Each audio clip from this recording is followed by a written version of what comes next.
কেউ ছবি তুলবেন না, ভিডিও করবেন না। ছবি ভিডিও করলে তার শাস্তি হবে, কিন্তু ফিল্ডের মধ্যে শাস্তি দেওয়া হবে। ছবি ভিডিও তোলা থেকে এটা হারাম কাজ এবং গুনাহে কবিরা। ইমাম নবী রহমাতুল্লাহ শরহে মুসলিমে লিখছেন, ইবনে আবিদিন স্বামী ফতোয়া স্বামীতে লিখছেন যে হারাম কাজ এবং গুনাহে কবিরা কোন প্রাণীর ছবি তৈরি করা। যারা এগুলো নিয়ে লাগামহীন ভাবে এইসব ব্যাপারে ছবি করতেছেন, ঠিক করতেছেন না। চলো ভাই। আলহামদুলিল্লাহি রাব্বিল আলামিন والصلاة على رسوله محمد وآله وأصحابه أجمعين الطيبين الطاهرين. أما بعد فإن أصدق الحديث كتاب الله وأحسن الهدي هدي محمد صلى الله عليه وسلم وخير الأمور عواتقها وشر الأمور محدثاتها فإن كل محدثة بدعة وكل بدعة ضلالة وكل ضلالة في النار.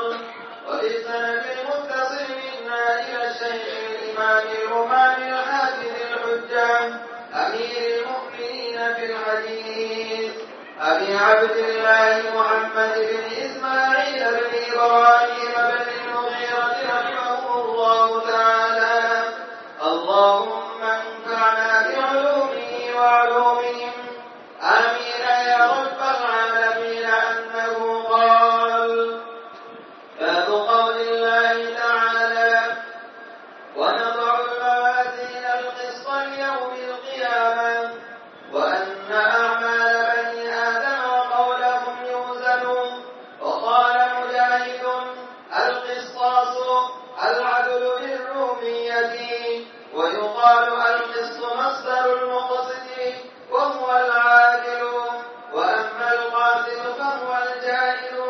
وبه قال حدثنا أحمد بن إشكاب قال حدثنا محمد بن فضيل عن عمارة بن القعقاع عن أبي زرعة عن أبي هريرة رضي الله تعالى عنه أنه قال: قال النبي صلى الله عليه وسلم: كلمتان حبيبتان إلى الرحمن خفيفتان على اللسان ثقيلتان في الميزان سبحان الله وبحمده سبحان الله العظيم. وصلى الله على النبي الصادق المصدوق الأمين وعلى آله وصحبه الهادين المهديين أجمعين ومن تبعهم بإحسان إلى يوم المشهد والدين. وارحمنا معهم برحمتك يا أرحم الراحمين. الحمد لله وكفى، سلام على عباده الذين اصطفى. أما بعد، قال رسول الله صلى الله تعالى عليه وسلم: إنما الأعمال بالنيات وإنما لامرئ ما نوى. وقال عليه الصلاة والسلام: كلمتان حبيبتان إلى الرحمن خفيفتان على اللسان ثقيلتان في الميزان سبحان الله وبحمده سبحان الله العظيم. কয়েকবার পড়ি আমরা সুবহানাল্লাহি ওয়া বিহামদিহি সুবহানাল্লাহিল আযীম সুবহানাল্লাহি ওয়া বিহামদিহি সুবহানাল্লাহিল আযীম। হাদিসের মশহুর তরিন কিতাব বুখারী শরীফ, আশরাফুল কুতুব বা'দা কিতাবিল্লাহ সহিহুল বুখারী। কোরআনে কারীমের পরে সহিহ কিতাব তো অনেক আছে, হাদিসের কিতাব, তো সবচেয়ে বেশি উপরের দরজার হল বুখারী শরীফ। এই হাদিসের কিতাবের সর্বশেষ হাদিস আজকে পড়া হল। এই হাদিসের রাবি বিখ্যাত সাহাবী হযরতে আবু হুরায়রা রাদিয়াল্লাহু তাআলা আনহু। তিনি বলেন, রাসূলুল্লাহ সাল্লাল্লাহু আলাইহি ওয়াসাল্লাম বলেছেন, কালিমাতান হাবিবাতান ইলার রহমান, দুইটা কালেমা যেটা আল্লাহ পাকের নিকট অনেক বেশি প্রিয়। খাফিফাতান আলাল লিসান, এই কালেমা দুইটা পড়তে জবানে খুব সহজ। সাকিলাতান ফিল মিজান, কিন্তু কাল কিয়ামতে মিজান পাল্লায় এই কালেমা দুইটা অনেক ভারী হবে। সাকিলাতান ফিল মিজান, সে দুই কালেমা হল সুবহানাল্লাহি ওয়া বিহামদিহি সুবহানাল্লাহিল আযীম, সুবহানাল্লাহি ওয়া বিহামদিহি সুবহানাল্লাহিল আযীম। আমরা সকলে বারবার পড়ি সুবহানাল্লাহি ওয়া বিহামদিহি সুবহানাল্লাহিল আযীম, সুবহানাল্লাহি ওয়া বিহামদিহি সুবহানাল্লাহিল আযীম। আমার উস্তাদ শেখুল হাদিস হযরত মাওলানা আজদুল হক সাহেব রাহমাহুল্লাহ, যার নিকট আমার বুখারী শরীফ আউয়াল এবং মিশকাত শরীফ সানি পড়ার তৌফিক হয়েছে। হুজুরকে একবার দেখছিলাম যে বরিশাল মাহমুদিয়া মাদ্রাসার বারান্দায় গুনগুন গুনগুন করতেছেন। তো কি গুনগুন করেন আমি কৌশল করে পাল দিয়ে যাইতেছিলাম বুঝার জন্য, ধীরে ধীরে যাইতেছিলাম যাতে আমি বুঝতে পারি। পরে দেখলাম যে হুজুর এইটা পড়তেছেন, সুবহানাল্লাহি ওয়া বিহামদিহি সুবহানাল্লাহিল আযীম, সুবহানাল্লাহি ওয়া বিহামদিহি সুবহানাল্লাহ। আল্লাহ তাআলা আমাদেরকে আমল করার তৌফিক দেন এবং আল্লাহ পাকের জিকির করার তৌফিক দেন।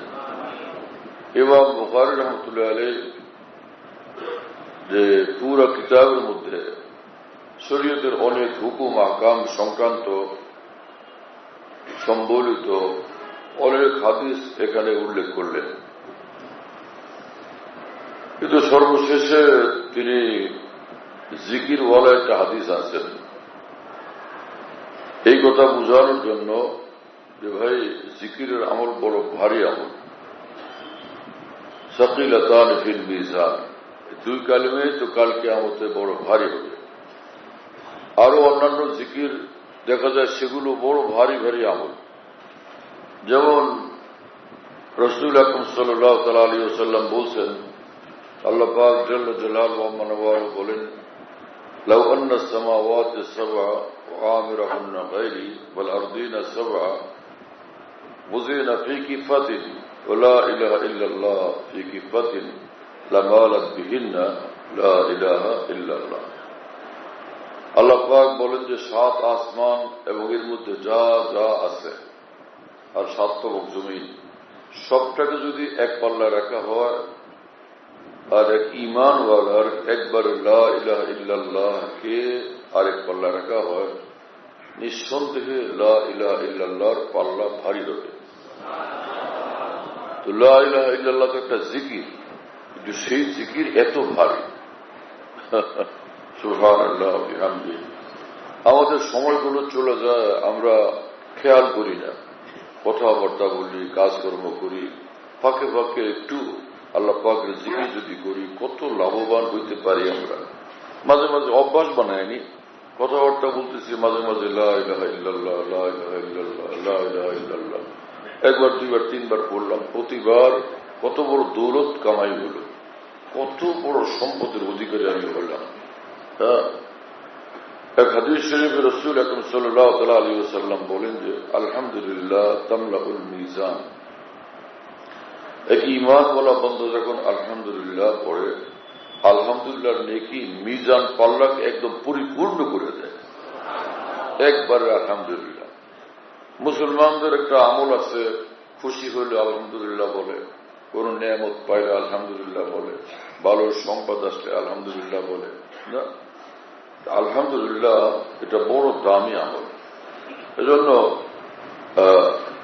এই কোনো না কোনো জিকিরের অভ্যাস নিজের মধ্যে রাখা চাই। ইব্রাহিম আলাইহিস সালামের সঙ্গে রাসূলুল্লাহ সাল্লাল্লাহু আলাইহি ওয়াসাল্লামের সাক্ষাৎ ছিল মেরাজের সময়। হযরত ইব্রাহিম আলাইহিস সালাম বললেন যে আকরি উম্মতাকে মিন্নি আসসালাম,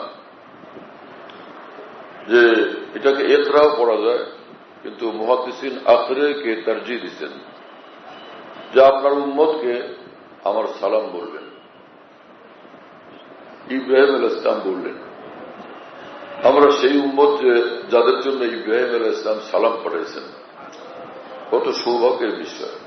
রাজা বাদশাহ কাউকে স্মরণ করলে সেই মানুষ খুশি হয়ে যায়।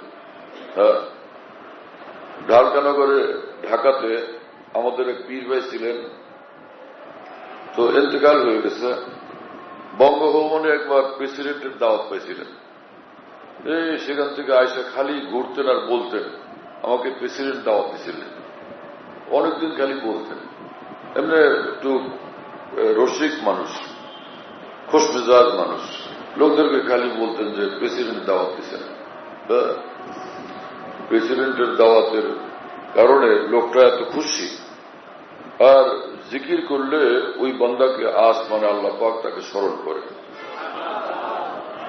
জিকিরের যে বান্দা জিকিরে মশগুল, আসমান বলা তার স্মরণে মশগুল, তার জিকিরে মশগুল। এত বড় আজীব জিনিস। হ্যাঁ, ফাযকুরুনি আযকুরকুম, আল্লাহ পাক বলেন তোমরা আমাকে স্মরণ করো, আমি তোমাদেরকে স্মরণ করব। বান্দা আল্লাহর জিকিরে মশগুল, আল্লাহ পাক বান্দার জিকিরে মশগুল, বান্দার স্মরণে মশগুল। বান্দা তো বান্দা কমজোর, আর আল্লাহ যখন তার দিকে মুতাওয়াজ্জিহ হন, কত বড় রহমত নিয়ে মুতাওয়াজ্জিহ হন। তো জিকির বড় দামি আমল। এবং রাসূলুল্লাহ সাল্লাল্লাহু আলাইহি ওয়াসাল্লাম বলছেন যে, হ্যাঁ ওই হাদিসটা বলি আগে, যে হযরত ইব্রাহিম আলাইহিস সালাম বললেন আপনার উম্মতকে আমার সালাম বলবেন এবং তাদেরকে বলবেন যে ইন্নাল জান্নাতা কিয়ান ওয়া আখবিরহুম আন্নাল জান্নাতা কিয়ান, তাদেরকে বলেন জান্নাতের অনেকগুলো জায়গা খালি পড়ে আছে। তো ওয়া ইন্না গিরাসাহা সুবহানাল্লাহ আলহামদুলিল্লাহ ওয়া লা ইলাহা ইল্লাল্লাহ ওয়াল্লাহু আকবার, সেই জান্নাতের খালি জায়গাগুলো বাগান দ্বারা পূর্ণ করার তরিকা হলো এখান থেকে আপনি চারা লাগান। সেটা কি? সুবহানাল্লাহ আলহামদুলিল্লাহ লা ইলাহা ইল্লাল্লাহ আল্লাহু আকবার পড়লে ওই জান্নাতের খালি জায়গাগুলো পূর্ণ হয়ে যাবে। সুবহানাল্লাহ তাআলা বিহামদি। এমনি তো জান্নাতের বাগ বাগান আল্লাহ পরিপূর্ণ করে রাখছেনই, কিন্তু এই আমলগুলোর দ্বারা সেই বাগান আরো বর্ধিত হবে, সেই বাগানের মধ্যে আরো বরকত আসবে, প্রাচুর্য আসবে, সৌন্দর্য আসবে। এবং রাসূলুল্লাহ সাল্লাল্লাহু আলাইহি ওয়াসাল্লাম বলছেন সর্বোচ্চ মানের জিহাদ, কঠিন জিহাদ যখন চলে, যে মুসলমানরা কাফেরদেরকে ব্যাপকভাবে হত্যা করতেছে আর কাফেরদের হাতে ব্যাপকভাবে মুসলমানরা শহীদ হচ্ছেন, এরকম কঠিন জিহাদের চেয়েও উচ্চ মর্যাদার আমল হল আল্লাহ পাকের জিকির। এবং ইসলামে ঈমানের পরে সবচেয়ে বড় আমল নামাজ। মানুষের নিজের জজবা থেকে নানান কথা বলে, অমুক আমল বড়, ঈমানের পর অমুক আমল বড়, এগুলো বিনা দলিলে বলে। যেমন কেউ বলে যে ইসলামে ঈমানের পরে বড় আমল জিহাদ, আবার কেউ বলে ঈমানের পরে বড় আমল দাওয়াত। দাওয়াত বড় আমল হয় কেমনে? জিহাদ তো অপারেশন। হ্যাঁ, জিহাদ হলো একটা অপারেশন। নামাজ হলো এমন এক জিনিস যে বান্দা বিলকুল আল্লাহর সঙ্গে মশগুল হয়ে যায়। যুদ্ধের ময়দানে যে শত্রুর মুখোমুখি থাকে, শত্রুর দিকে নজর রাখতে হয়, আর জিকিরের মধ্যে নামাজের মধ্যে সম্পূর্ণ আল্লাহর দিকে মোতাওয়াজ্জিহ থাকে বান্দা। সেই আমলের সঙ্গে জিহাদের তুলনা হয় কিভাবে? জিহাদ এটা নিজে উদ্দেশ্য নয়। জিহাদ হলো নামাজ কায়েমের জন্য, রোজা কায়েমের জন্য, হজ কায়েমের জন্য, যাকাত কায়েমের জন্য, দিন কায়েমের জন্য। এই জন্য জিহাদ এইটা ঈমানের পরে বড় আমলই কথা যারা বলেন তো তারা বিনা দলিলে বলেন। আর দাওয়াতকে বড় আমল বলে অনেকে, ঈমানের পরে বড় আমল দাওয়াত। যে যে লাইনে থাকে ওটা নিয়ে ব্যস্ত হয়ে পড়ে যে দাওয়াত বড় আমল। আর দাওয়াত কিসের দাওয়াত? ভাই আপনারা সবাই আসবেন, আমাদের এখানে আজকে আলহামদুলিল্লাহ বিয়ে হবে, এই যে সকলকে দাওয়াত দিয়ে আসবে, সে দাওয়াত বড় না আজকের বিয়েটা বড়? ভাই সবাই আসবেন, আমাদের জামাইয়ের সঙ্গে খানা খাবেন। হ্যাঁ, তো জামাই বড় না ওই যে দাওয়াতটা বড়? এই যে অবস্থা আর কি, যে রাসূলুল্লাহ সাল্লাল্লাহু আলাইহি ওয়াসাল্লাম বলছেন আযানের পরে দোয়া পড়ো, আল্লাহুম্মা রাব্ব হাযিহি দাওয়াতি তাম্মা, হে আল্লাহ এই দাওয়াত না আযান যেটা পূর্ণাঙ্গ এক দাওয়াত, এই দাওয়াত এই পূর্ণাঙ্গ দাওয়াতের হে রব। তো আল্লাহ রাসূল সাল্লাল্লাহু আলাইহি ওয়াসাল্লাম এটাকে দাওয়াত বলছেন। তো নামাজ হলো একটা দাওয়াত। তো সেই নামাজের দাওয়াতটা বড় না নামাজটা বড়? এখানে আযান একটা দাওয়াত, তো সেটা সে দাওয়াত বড় নাকি নামাজ বড়? ইসলামের পরে, ইমানের পরে ইসলামের মধ্যে সবচেয়ে বড় আমল হলো এই নামাজ। নামাজের থেকে বড় আমল কি? হ্যাঁ, সুবহানাল্লাহ বিহামদিহি। আমরা বুঝতে পারি না কারণে মানুষ এরকম এক একজন এক এক কথা বলে। নামাজ তো অনেক বড় ইবাদত, অনেক বড় আমল, অনেক বড় আমল। হ্যাঁ, সুবহানাল্লাহ তাআলা বিহামদিহি। হ্যাঁ, জিহাদ এক বড় ফজিলতপূর্ণ আমল, আল্লাহর দ্বীনের দাওয়াত, সেটাও মস্ত বড় আমল। এখন এক এক আমল নিজের জায়গাতে অনেক বড়। এক এক আমল, খালি আলহামদুলিল্লাহ পড়া এত বড় আমল, খালি লা ইলাহা ইল্লাল্লাহ পড়া এত বড় আমল, খালি সুবহানাল্লাহ পড়া কত বড় আমল। হ্যাঁ, রাসূলুল্লাহ সাল্লাল্লাহু আলাইহি ওয়াসাল্লাম বলেছেন দোয়াও বিরাট বড় আমল, আর দোয়া মুখ্যুল ইবাদত। রাসূলুল্লাহ সাল্লাল্লাহু আলাইহি ওয়াসাল্লাম বলেন দোয়া হলো সব ইবাদতের মগজ, নির্যাস। আর এক রিওয়ায়াতে আর দোয়া হুয়াল ইবাদত, দোয়াই ইবাদত, মানে দোয়া মস্ত বড় ইবাদত, এটাও বলছেন। নিজ নিজ জায়গাতে এক একটা আমল বড় দামি, বড় মূল্যবান। এটাকে একটাকে আরেকটার সঙ্গে তুলনা করার কোনো দরকার নেই। হ্যাঁ, হাদিস কোরআনের দ্বারা যেটা বড় আমল সেটাই মানতে হবে। শিয়ারা বলে যে হযরত আলী সবচেয়ে বড় সাহাবীদের মধ্যে, অথচ আহলুস সুন্নাত ওয়াল জামাতের আকীদা হলো সব সাহাবীদের মধ্যে সবচেয়ে বড় হযরত আবু বকর সিদ্দিক রাদিয়াল্লাহু তাআলা। এই উম্মতের সাহাবা, তাবেঈন, তাবেঈন, আসলাফ উম্মত এবং উলামা আকাবির উম্মত যেভাবে আল্লাহর দ্বীনের তৌফিক বয়ান করছেন সেটাকে আমাদের মানা উচিত। তখন আমরা হকের উপর থাকতে পারবো, সহি রাস্তার উপর থাকতে পারবো। যাই হোক, এটা তো একটা প্রাসঙ্গিক কথা, প্রসঙ্গে একটা কথা আসলো তাই বলা হলো। তো ইমাম বুখারী রাহমাতুল্লাহ আলাইহি সর্বশেষ যে হাদিস আনছেন সে হাদিসের মধ্যে দুইটা বিষয়। একটা হলো এটা আল্লাহ পাকের জিকির, তো জিকিরওয়ালা জিন্দগি বানায় সকলে।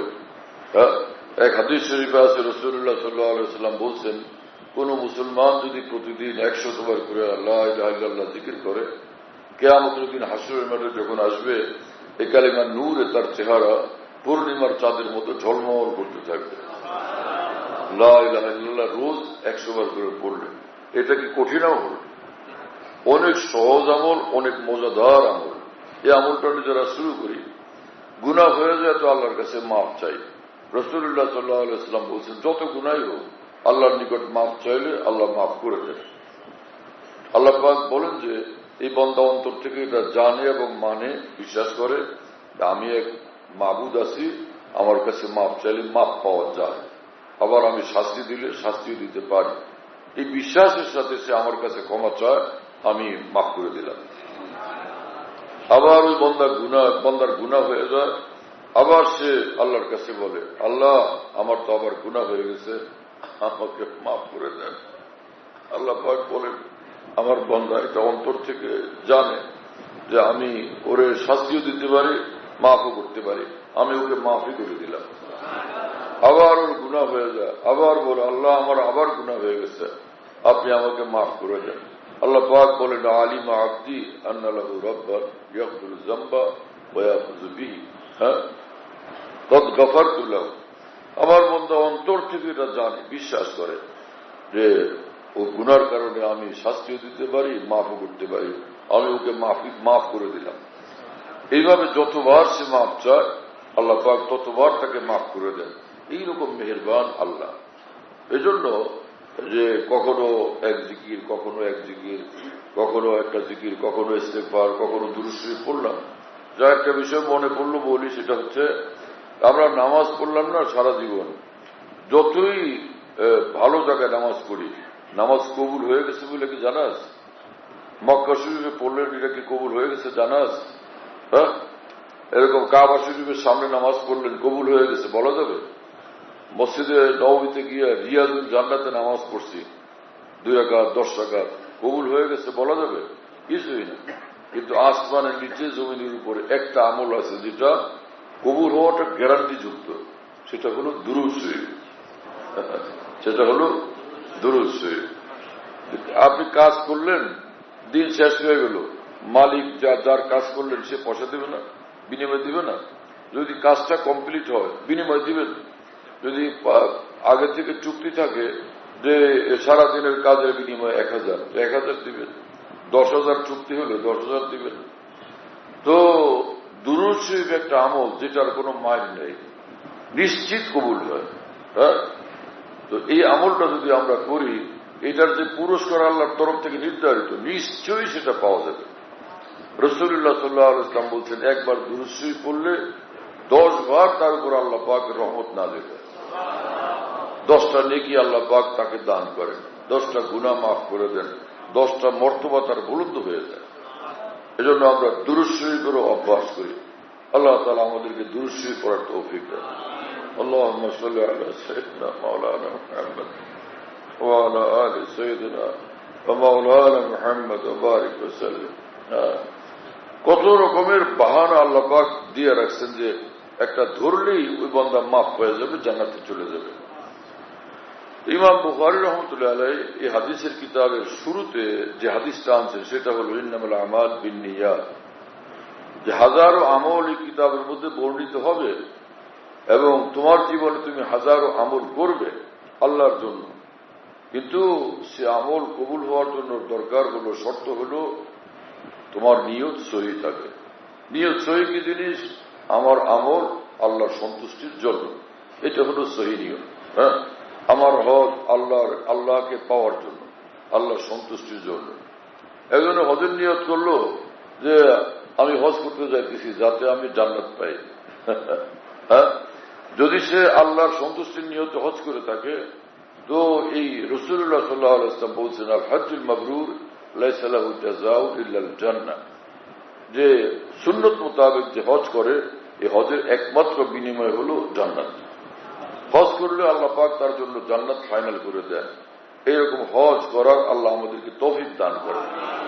যারা হজ করতে যান তাদের উচিত যে হজ করতে যাওয়ার আগে কোনো কামেল আল্লাহর ওলির সঙ্গে কিছুদিন থাকা, এই নিয়তে যে আল্লাহর মহব্বত অর্জন হয়, আল্লাহকে চিনি, যাতে আল্লাহর ঘরের মহব্বত আমার মধ্যে পয়দা হয়, আল্লাহর মহব্বত পয়দা হয়।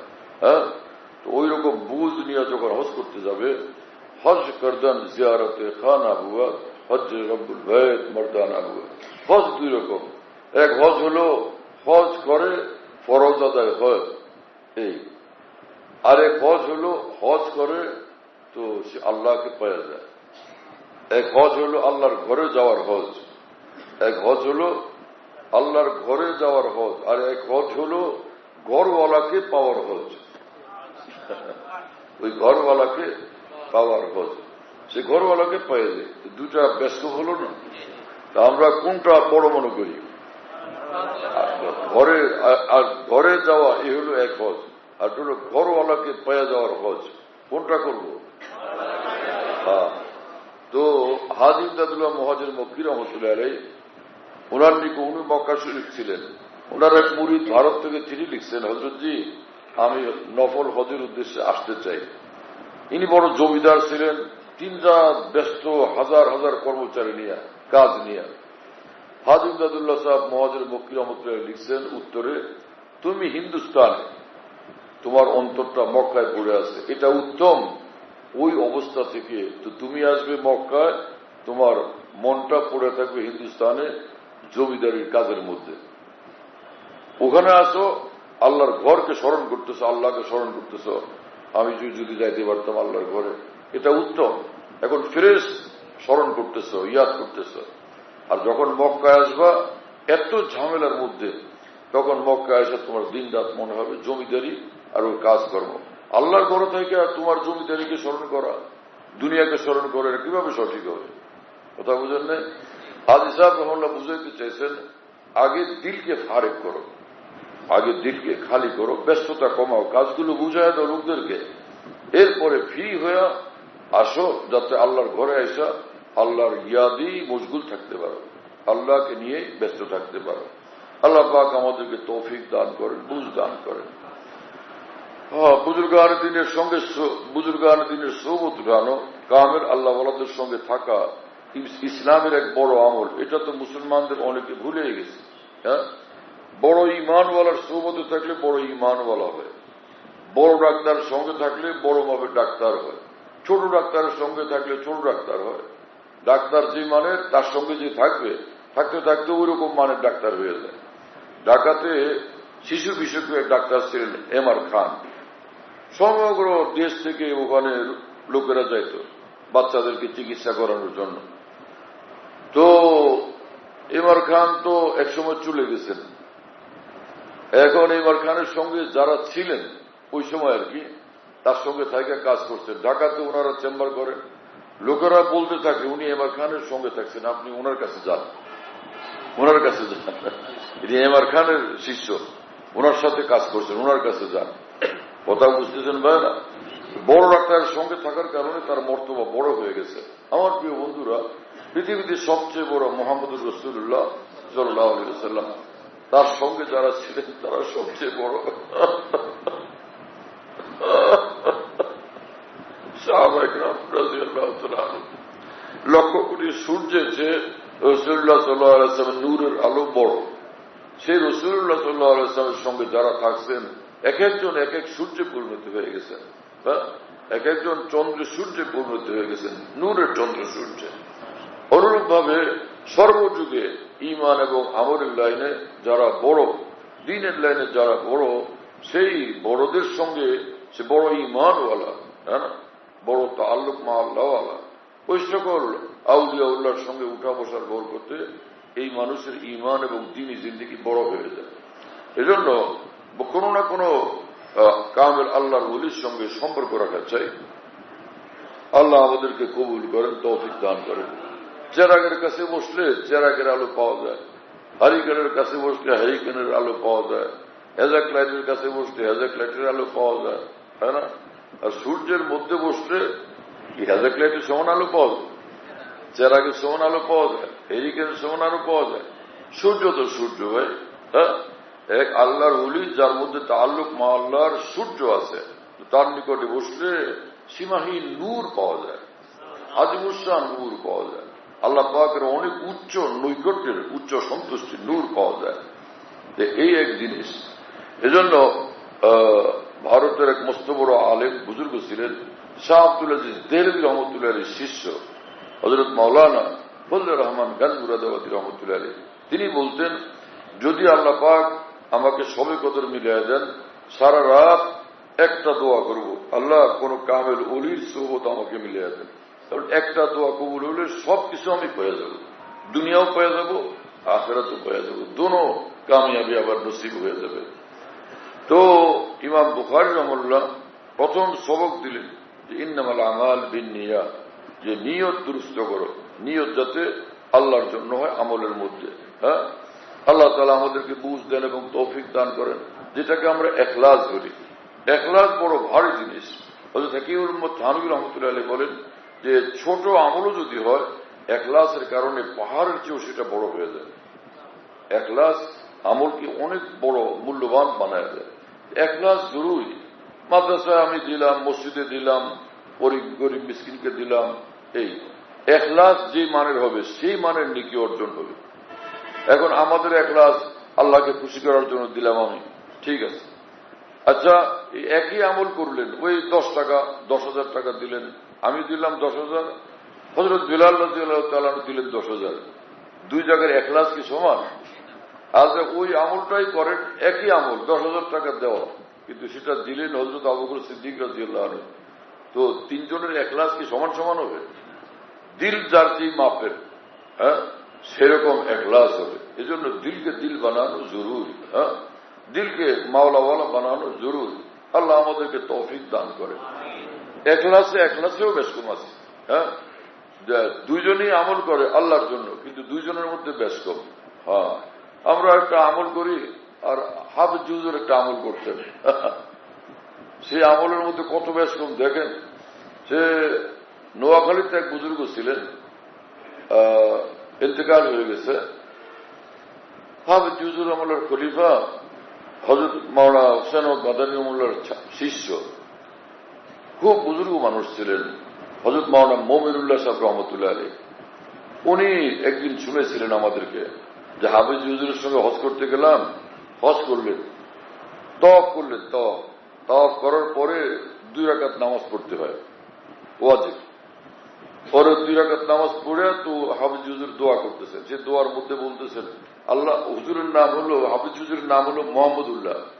আল্লাহ মোহাম্মদুল্লাহর কেউ নাই আমনে ছাড়া, আল্লাহ মোহাম্মদুল্লাহর কেউ নাই আমনে ছাড়া। এই কথা বলতেছিলেন আর কাঁদতেছিলেন, ফুফায় ফুফায় কাঁদতেছিলেন।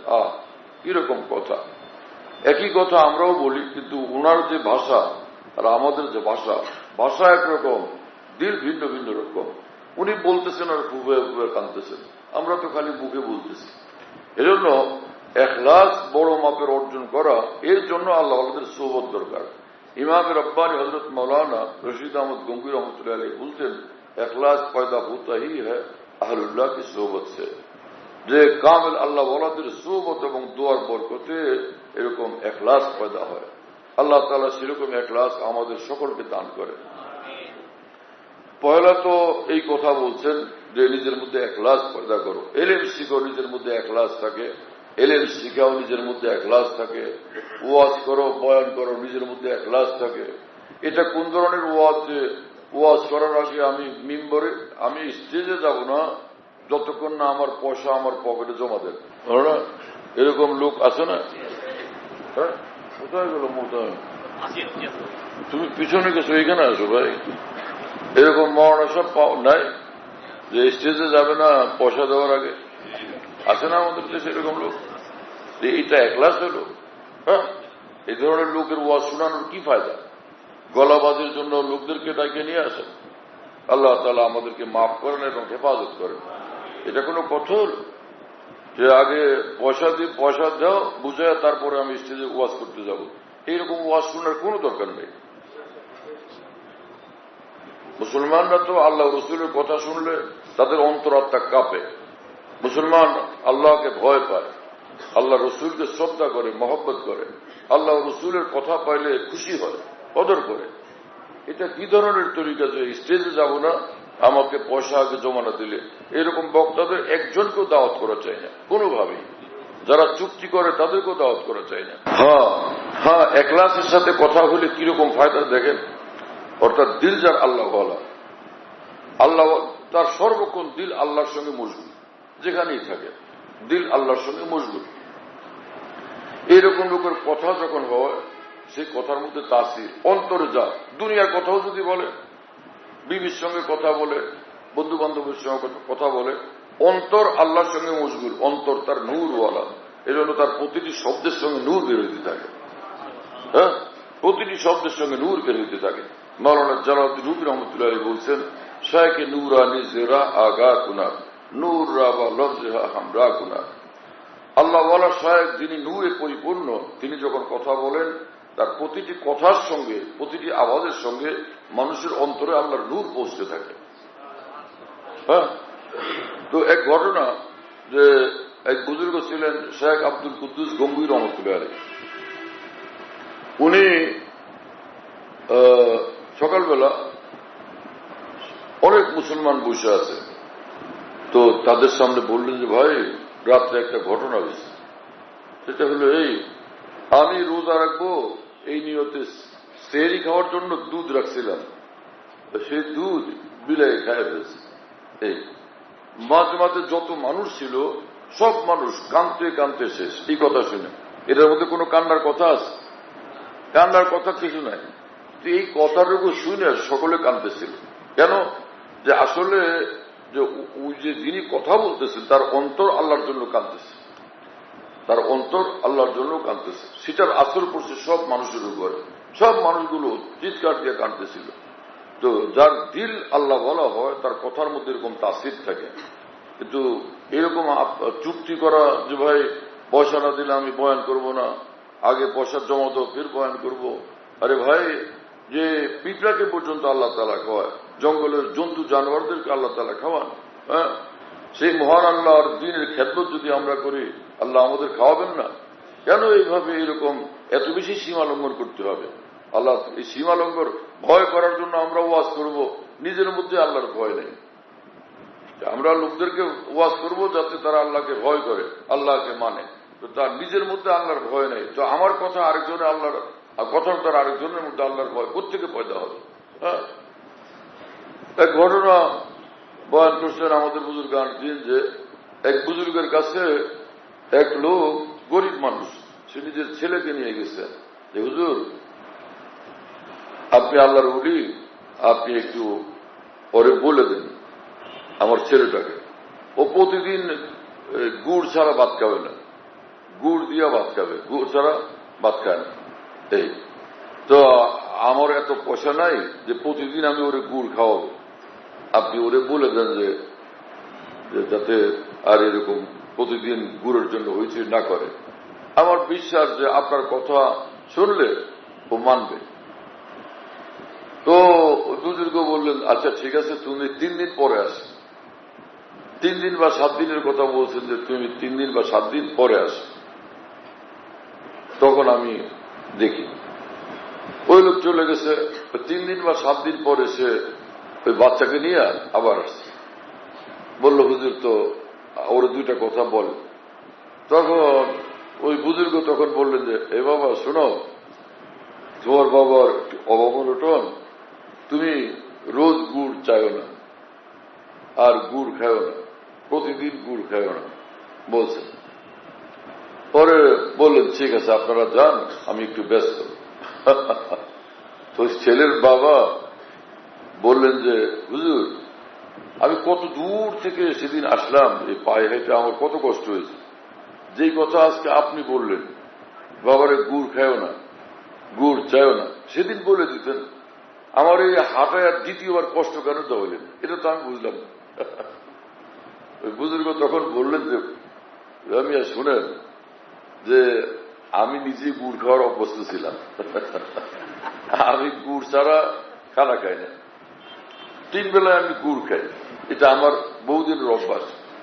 আমি চিন্তা করলাম যে আমি যখন নিজে গুড় খাই, আমি ওরে মানা করলে আমার কথার আসর হবে না। এই কয়েকদিন আমি নিজে গুড় বাদ দিয়ে দিচ্ছি, খাইনি। এরপরে ওরে বলছি, এখন ইনশাল্লাহ আর খাবে না। নিজের মধ্যে আমল নয়, আরেকজনের বলবো তো আমল পয়দা হবে না। নিজের আমল পয়দা হয়েছে নিজের মধ্যে, এখন আরেকজনকে বলো, তো তার মধ্যে ইনশাল্লাহ আমল পয়দা হবে, তাসির পয়দা হবে। কোরআন শরীফ আল্লাহ পাক বলছেন, আতামুরুনা আন-নাসা বিল বিররি ওয়া তানসাউনা আনফুসাকুম, তোমরা লোকদেরকে ভালো হওয়ার জন্য বলো, নেক কাজের জন্য বলো, অথচ নিজেরা সেগুলো করো না। নিজেরা গাফেল থাকো, ভুলে থাকো আল্লাহকে, আল্লাহ থেকে দূরে থাকো, সে আমল তোমার মধ্যে থাকে না।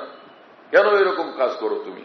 এই আতামুরুনা আন-নাসা বিল বিররি ওয়া তানসাউনা আনফুসাকুম, এই হামজা ইস্তেফহাম ইনকারি, এরকম না করার চাই যে তুমি বলবা অথচ তোমার মধ্যে আমল নাই।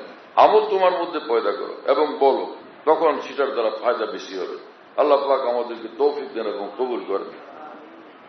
তো একটা মানুষ জীবনভর এখন আমল করলো, আমল করার পর দুনিয়ার থেকে যখন যাবে, এখন আল্লাহ পাকের সামনে হাজির হলে তো যে কাজটা হবে সেটা হলো তার আমলের ওজন হবে। এখন তার আমলের ওজন হবে। ইমাম বুখারী রাহিমাহুল্লাহ শুরুতে ইখলাসের সবক দিয়েছেন, পরে পুরা কিতাব জুড়ে আমলগুলো বাতলাইছেন, করণীয় বর্জনীয়। সর্বশেষে তিনি যে হাদিস শরীফ আনছেন তার মধ্যে যে কিয়ামতের দিন আমলের ওজনের কথা আছে। আল্লাহ পাক বলেন, নাযাউল মাওয়াজিন আল কিসতা লিয়াউমিল কিয়ামা, যে কিয়ামতের দিন আমি মিজান পাল্লা কায়েম করব। মিজান, মিজান মানে পাল্লা, যেটার দ্বারা ওজন করা হয়।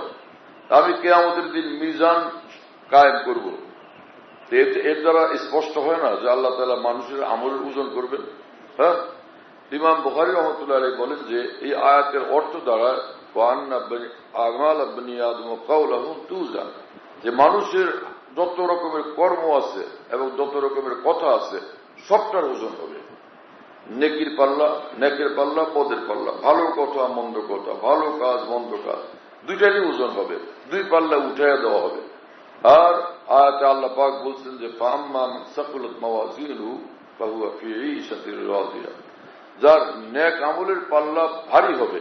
ভারী হবে মানে বোঝা গেল দুইটাই আছে, গুনাও আছে, নেক আমলও আছে।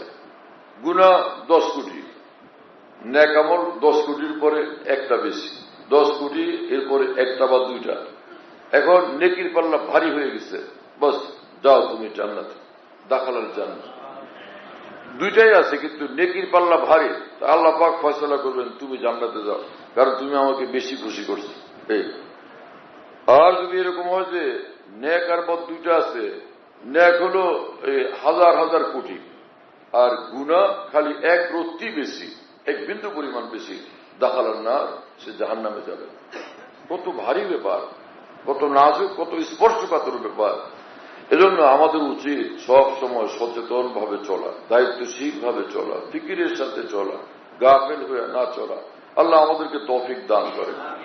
আমরা যেন সর্বহালতে সতর্ক থাকি, সচেতন থাকি এবং কর্তব্য পরায়ণ থাকি, দায়িত্বশীল থাকি, কোনোভাবে গুনাহের মধ্যে লিপ্ত না হয়ে, গাফেল না হয়ে। এখন কারোর মধ্যে যদি এই কথা চিন্তা হয় যে এখন তো বুঝলাম তো এই কঠিন ব্যাপারটা এবং নাজুক ব্যাপারটা, তো অতীতের কি হবে? অতীত জীবনে তো অনেক ভুল করে ফেলছি, হাজারে হাজারে লাখে লাখে, সেটার কি হবে? সেটার কথা আগেই বলে দিয়েছিলাম। রাসূলুল্লাহ সাল্লাল্লাহু আলাইহি ওয়াসাল্লাম বলছেন যে তোমরা মাফ চাও, তাহলে আল্লাহ মাফ করে দিবেন। এবং হাদিসে কুদসিতে রব্বুল আলামিন বলছেন যে ইয়া আদম লাউ বালাগাত যুনুবুকা আনানা সামাই সুম্মা ইস্তাগফারতানি গফারতু লাকা ওয়ালা উবালি। হে আদমের সন্তান, তোমার গুনাহ যদি এত বেশি হয় যে আসমানের মেঘ পর্যন্ত পৌঁছে গেছে, আকাশ পর্যন্ত পৌঁছে গেছে, সারা পৃথিবী তোমার গুনাহে ভরে গেছে, এরপরে তুমি যদি আমার কাছে মাপ চাও, নিশ্চয়ই আমি তোমাকে মাফ করে দিব। গফারতু লাকা ওয়ালা উবালি, আমি তোমাকে মাফ করে দিব, আমি কারো পরোয়া করি না। আমার কাউকে জিজ্ঞেস করতে হয় না, কারোর সঙ্গে পরামর্শ করতে হয় না, আমি তোকে মাফ করে দিব, তুমি মাফ চাইলেই হল। সুবহানাল্লাহ। এই হাদিসে তো একদম স্পষ্ট যে মাফ চাইলে আল্লাহ মাফ করে দিবেন। এজন্য আমরা নেক আমল করতে থাকবো আর আল্লাহর কাছে মাফ চাইতে থাকবো। যেই বান্দা নেক আমল করতে থাকবে আর আল্লাহ পাকের নিকট মাফ চাইতে থাকবে, এটা আলামত যে এই বান্দা জান্নাতে চলে যাবে।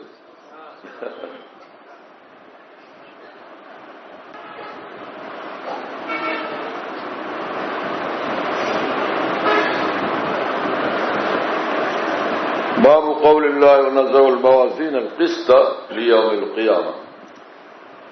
তো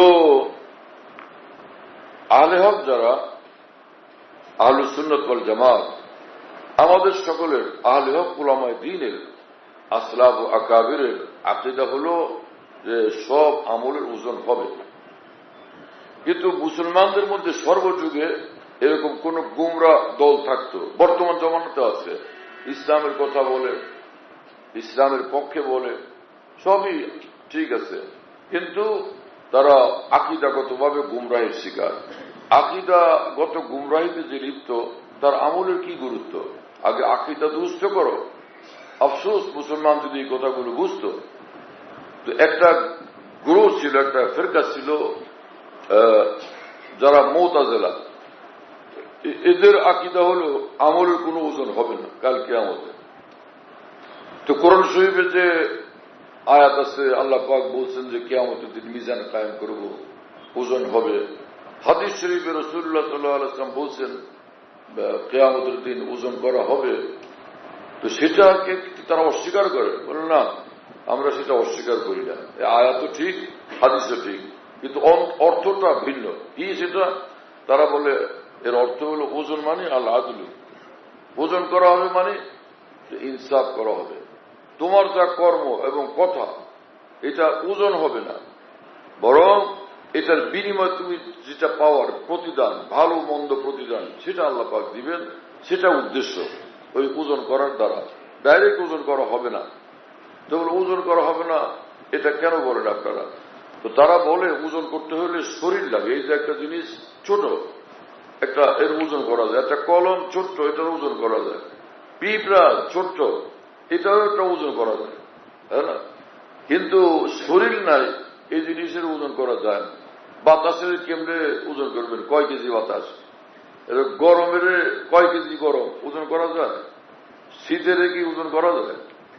তো মুতাজিলারা বলে মানুষ যত আমল করে, রোজা, নামাজ, হজ, যাকাত, একটারও শরীর নেই, কাজে শরীরবিহীন জিনিস তো তার তো ওজন হইতে পারে না। যেহেতু ওজন হইতে পারে না, অতএব আল্লাহ রসুল যেখানে ওজনের কথা বলছেন তার মানে হল যে আল্লাহ পাক এটার প্রতিদান দিবেন, ওজন করবেন না, এটা তারা বলে। আহলে সুন্নাত ওয়াল জামাতের আকীদা হল নিশ্চয়ই ওজন হবে, আমলের ওজন হবে। যেখানে আল্লাহ বলছেন ওজন হবে, আল্লাহ রসুল বলছেন ওজন হবে, সেটা ওজন হবেই। বাকি হল শরীর নাই তো ওজন কেমনে হবে? তো ওজন করতে হলে যে শরীর দরকার, আল্লাহ পাক কাল কিয়ামতে শরীর দিয়ে দিবেন। এবং ওলামায়ে দ্বীন বলেন যে এই জামাত বলেন যে নেক আমলগুলোর, ভালো আমলগুলোর এটা ভালো শরীর দিয়া, নূরানি শরীর দিয়া সেই নামাজের ওজন, রোজার ওজন, হজের ওজন, সব আমলের ওজন হবে। আর খারাপ জিনিসগুলো, গুনাহগুলোর একটা শরীর দেওয়া হবে, এক এক গুনাহে এক একটা শরীর হবে, ওই শরীরটার ওজন হবে, তাহলে তার কোনো প্রশ্ন নাই। এ হলো আলেমদের এক জামাত। ওলামায়ে কেরামের আরেক জামাত বলেন যে না, যে ওজন হবে আমল নামার, হ্যাঁ, সহিফা আমল যেটা সাহিফে আমালের ওজন হবে। আমল নামাটা একটা রেজিস্টার বই, এটার তো শরীর আছে, ওটার ওজন হবে।